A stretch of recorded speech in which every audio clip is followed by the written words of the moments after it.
warahmatullahi wabarakatuh. Kembali lagi dengan saya Endra Duyuti dengan NIM 85895992. Nah, pada video kali ini saya akan membawakan praktikum gelombang atau jenis-jenis gelombang. Tujuan praktikumnya adalah mengidentifikasi gelombang transversal dan gelombang longitudinal.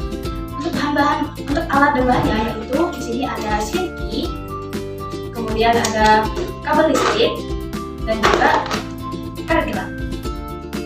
Bahan pertama saya akan ujung slinky kepada teman saya, lalu ujung yang lain dipegang oleh saya. Kemudian saya akan memberikan gitaran atau usukan kanan dan ke kiri. Di sini dapat diamati bahwa pada ujung slinky akan mengalami getaran atau usikan sebagai pemicu terjadinya rambatan gelombang. Kemudian yang merambat pada slinky adalah energi dari usikan yang diberikan tanpa memindahkan partikel slinky, sehingga dapat diketahui gelombang adalah getaran atau usikan yang merambat melalui medium dengan membawa energi tanpa memindahkan partikel dari medium tersebut secara permanen. Kemudian, jika kita amati lebih lama, dapat dilihat bahwa arah getaran tegak lurus dengan arah rambatan gelombangnya.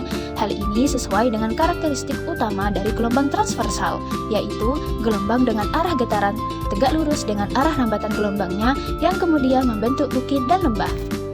Yang kedua, saya akan memasukkan karet gelang ke tengah slinky.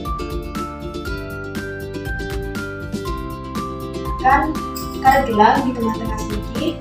Ujung slinky yang satu dipegang teman saya, kemudian ujung yang lain saya yang pegang, dan saya akan mengusik lagi. Lalu kita akan lihat pergerakan dari karet gelang yang ada di tengah.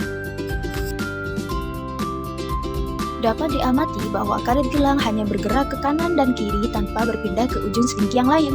Hal ini membuktikan bahwa gelombang tidak memindahkan partikel dari medium, hanya energi yang merambat pada slinky yang membuat karet gelang bergerak saat dilewati gelombang.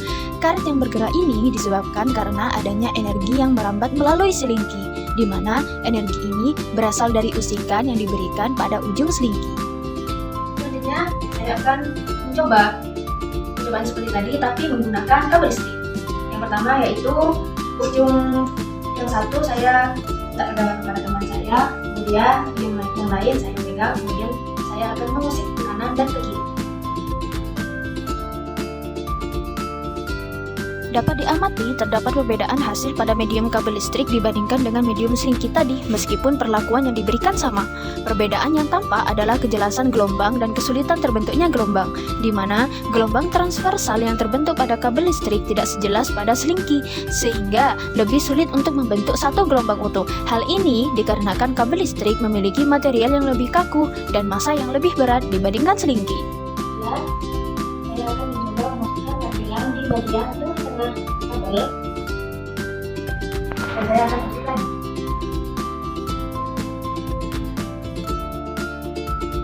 Dapat diamati bahwa karet gelang bergerak dari bagian tengah menuju ke ujung kabel listrik kemudian berbalik secara berulang-ulang.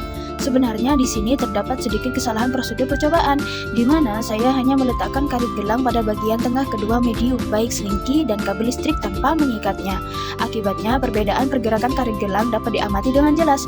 Pada medium slinky, meskipun karet gelang tidak diikat, struktur spiral slinky akan menahan pergerakan karet gelang agar tetap di sekitar titik kesetimbangan.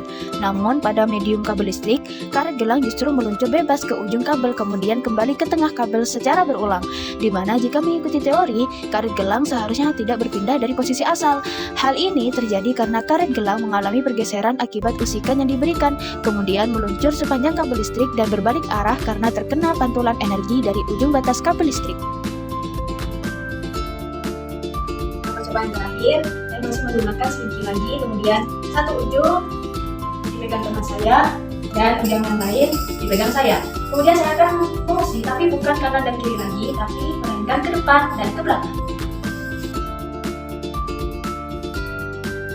Dapat diamati pada gelombang, arah getarannya sejajar dengan arah rambatan gelombang yang menyebabkan terbentuknya bagian daerah yang merapat dan daerah lainnya merenggang. Hal ini sudah membuktikan karakteristik utama dari gelombang longitudinal, yaitu gelombang dengan arah getaran sejajar dengan arah rambatan gelombang.